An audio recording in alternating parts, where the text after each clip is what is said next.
नमस्कार, मैं रूपक महागणाधिपति गणेश के एक नए एपिसोड में आपका स्वागत करता हूं। नमस्कार, मैं अपेक्षा।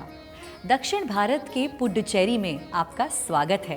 भारत में श्री गणेश को खोजते हुए अब हम दक्षिण भारत में पहुंचे हैं, जहां पुडुचेरी में श्री गणेश का एक विशेष धाम है।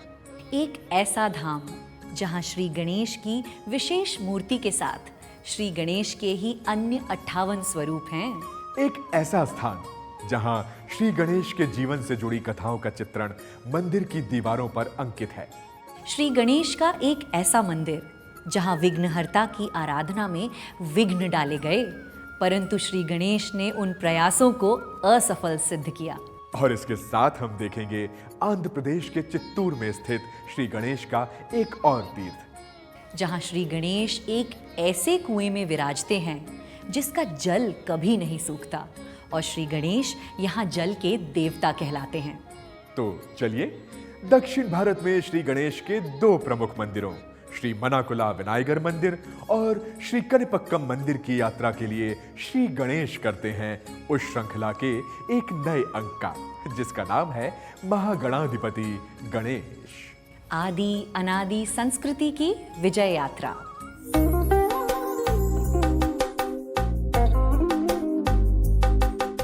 श्री मनाकुला विनायगर मंदिर।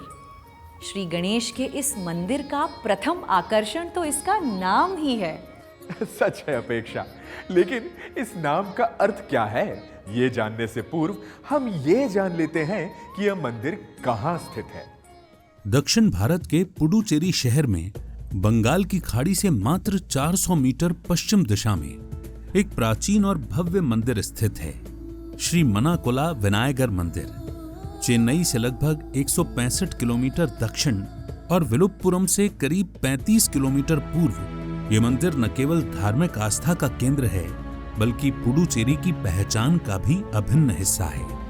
लगभग 8000 वर्ग फुट में फैला ये विशाल परिसर कई टन सोने से सुसज्जित है। गर्भगृह और आंतरिक अलंकरण दोनों ही जगह सोने की चमक श्रद्धालुओं को दिव्यता का अनुभव कराती है। मंदिर के परिसर में भगवान श्री गणेश की मुख्य प्रतिमा के अतिरिक्त यहाँ उनके 58 अलग अलग रूपों की प्रतिमाएं भी स्थापित हैं। श्री गणेश के विभिन्न स्वरूपों की उपस्थिति श्री गणेश की बहुआयामी छवि और भक्तों की उनके प्रति अनन्य श्रद्धा को दर्शाती है। अब इससे पहले कि अपेक्षा का यह प्रश्न पुनः आ जाए कि इस मंदिर का नाम श्री मनाकुला विनायगर मंदिर क्यों है, मैं बताना चाहता हूं कि यहाँ श्री गणेश भुवनेश्वर गणेश भी कहलाते हैं। रूपक ने तो मेरे प्रश्न का उत्तर खोजने के स्थान पर एक नया प्रश्न सामने रख दिया। तो अब हमें यह जानना है कि यहाँ श्री गणेश को मनाकुला और भुवनेश्वर क्यों कहा जाता है। देखिए, दक्षिण भारत में श्री गणेश का एक नाम विनायगर है, इसलिए पुडुचेरी स्थित श्री गणेश का मंदिर विनायगर मंदिर कहलाता है। जहाँ तक इसे मनाकुला कहे जाने का प्रश्न है, तो इसकी भौगोलिक स्थिति के कारण है। मनाकुला तमिल के दो शब्दों से मिलकर बना है, पहला मनल यानी रेत और कुलर जिसका अर्थ है सरोवर। ऐसा कहा जाता है कि जहाँ आज मनाकुला विनायगर मंदिर स्थित है, वहाँ पूर्व में ढेरों रेत हुआ करती थी। क्योंकि यहाँ रेत का सागर था, इसलिए इसे रेत का सरोवर या मनाकुला कहा गया और इस मंदिर को मनाकुला विनायगर मंदिर कहा गया। श्री मनाकुला विनायगर मंदिर में विराजमान श्री गणेश को भुवनेश्वर गणपति या भुवनेश्वर गणेश भी कहा जाता है। इसके पीछे तर्क दिया जाता है कि मनाकुला विनायगर मंदिर का मुख समुद्र की ओर है। वास्तव में भुवनेश्वर का प्रयोग भगवान महादेव के लिए होता है, जिसका अर्थ है जो विश्वपति हैं या विश्व के स्वामी हैं, ईश्वर हैं। श्री मनाकुला विनायगर मंदिर का समुद्र के सम्मुख होने का अर्थ भी यहाँ यही है कि वे समुद्र सी विशालता के स्वामी हैं और भुवनेश्वर गणपति कहलाते हैं। श्री मनाकुला विनायगर मंदिर में श्री गणेश सभी लोगों के स्वामी भुवनेश्वर है। इस बात को सिद्ध करने एक प्रमाण यहाँ से जुड़ी एक परंपरा में दिखाई देता है, और ये परंपरा जुड़ी है विजयादशमी और इस मंदिर में उपस्थित एक विशाल रथ से। श्री मनाकुला मंदिर का एक विशेष आकर्षण है यहाँ उपस्थित एक विशाल रथ, जो सागौन की लकड़ी और तांबे की प्लेटों से बना है। और उस रथ पर लगभग 7.5 किलो सोने की नक्काशी की गई है। हम इसे श्री गणेश के भुवनेश्वर या स्वामी स्वरूप से संबंधित इसीलिए बता रहे हैं क्योंकि प्रतिवर्ष विजयादशमी पर इसी रथ पर भगवान गणेश नगर भ्रमण के लिए निकलते हैं। यह परंपरा दिखाती है श्री गणेश इस नगर के स्वामी या राजा की भांति रथ पर सवार होकर भ्रमण करते हैं और भुवनेश्वर कहलाते हैं। श्री गणेश यहाँ विशाल और विस्तृत स्वरूप में है। इसके प्रमाण मंदिर में बिखरे हुए हैं। जैसे मंदिर में श्री गणेश जी की मूल प्रतिमा के अतिरिक्त श्री गणेश के ही 58 अन्य स्वरूप स्थापित हैं। इनमें वे शेषनाग के साथ और मोर पर सवार भी देखे जाते हैं।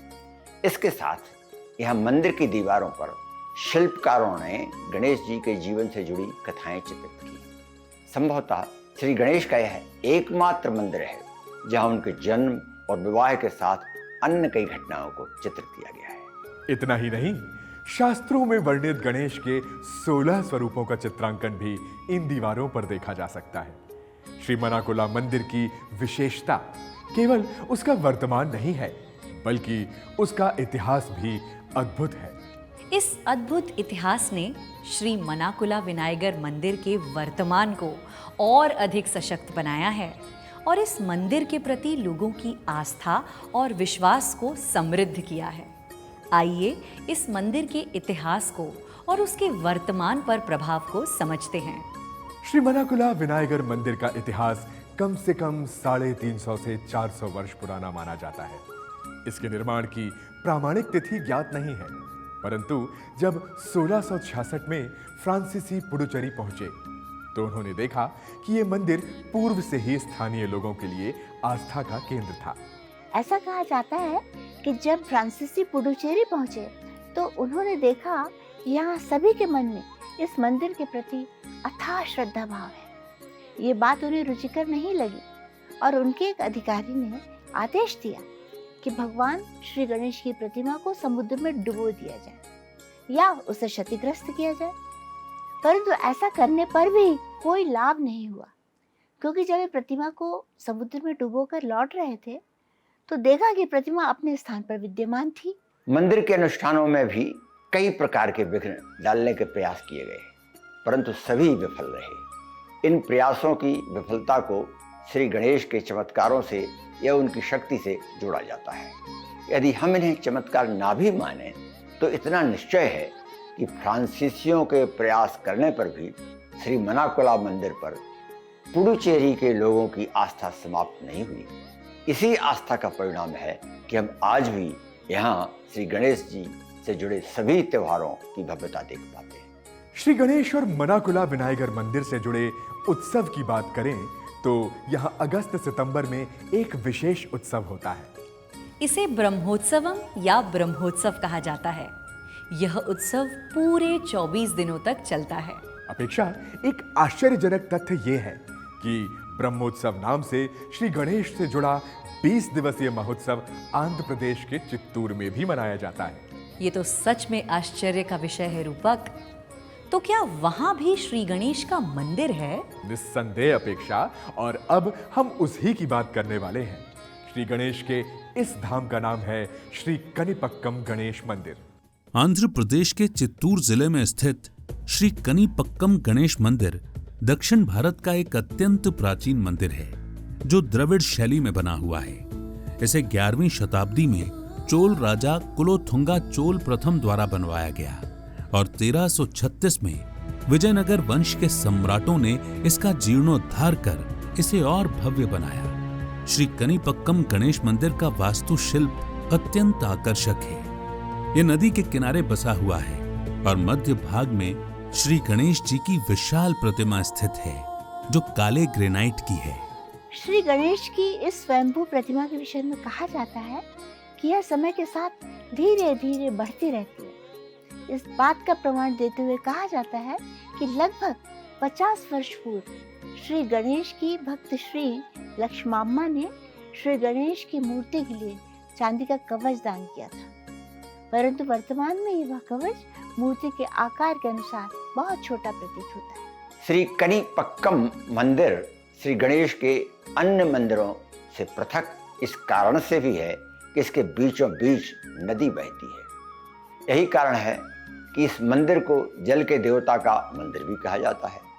मंदिर के मध्य भाग में बहने वाली बाहुदा नदी इस मंदिर को अपने में समाये हुए है। इतना ही नहीं, मंदिर में विराजित श्री गणेश की स्वयंभू मूर्ति एक कुएं में स्थापित है जिसका जल कभी नहीं सूखता। श्री कनिपक्कम दो शब्दों से बना है, कनि अर्थात आर्द्र भूमि और पक्कम जिसका अर्थ है आर्द्र भूमि में जल का प्रवाह है।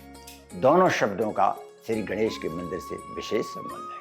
श्री कनिपक्कम का जल से संबंध स्थापित करने वाली एक कथा बड़ी प्रचलित है, जो यह सिद्ध करती है कि यहाँ श्री गणेश को क्यों जल का देवता कहा जाता है। कहा जाता है कि लगभग 1000 वर्ष पूर्व विहारपुरी गांव में 3 भाई रहते थे, जिनमें से एक अंधा, एक गूंगा और एक बहरा था। एक दिन जब वे खेत की सिंचाई के लिए कुआं खोद रहे थे, तो अचानक उनके खुदाई के औजार किसी कठोर वस्तु से टकराए और कुएं से रक्त की धारा फूट निकली। ये धारा पूरे जल में मिल गई। उसी क्षण तीनों भाइयों के दोष दूर हो गए और वे स्वस्थ हो उठे। इस विषय में ज्ञान होते ही गांव वाले एकत्र हुए और सभी के द्वारा आगे खुदाई करने पर यहां भगवान श्री गणेश की स्वयंभू प्रतिमा प्रकट हुई।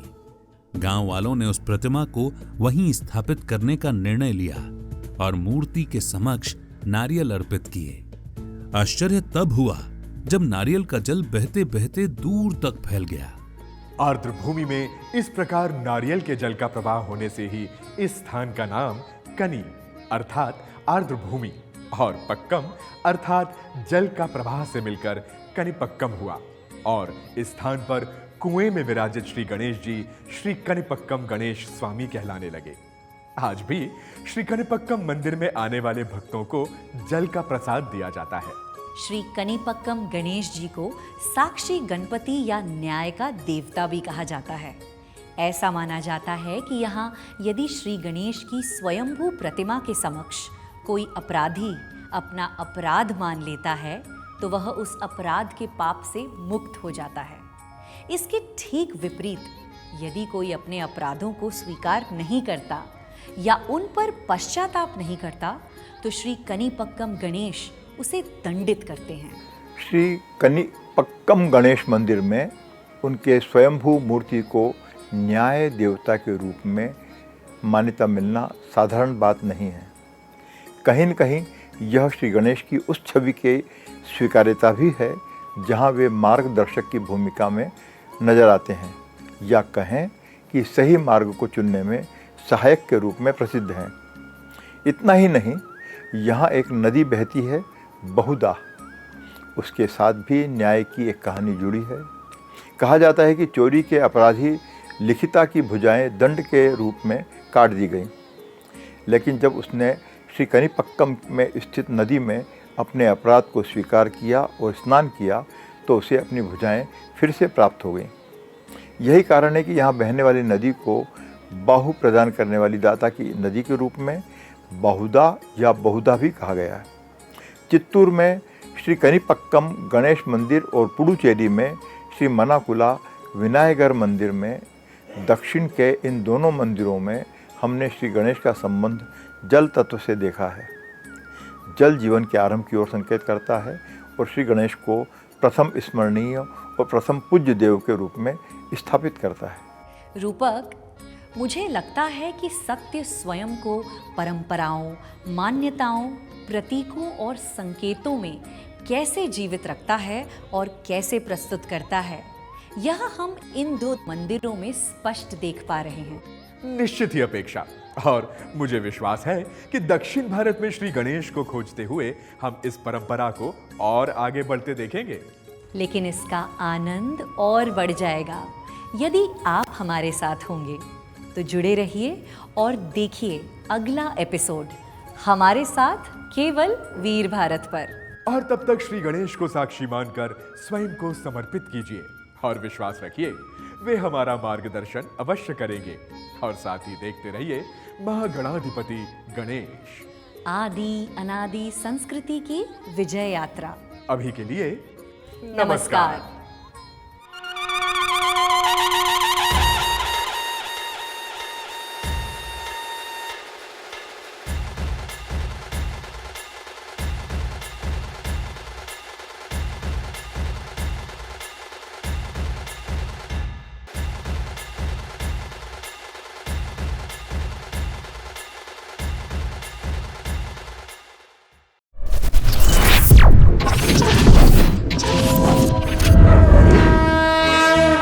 वयं राष्ट्रे जागृयां पुरोहितः।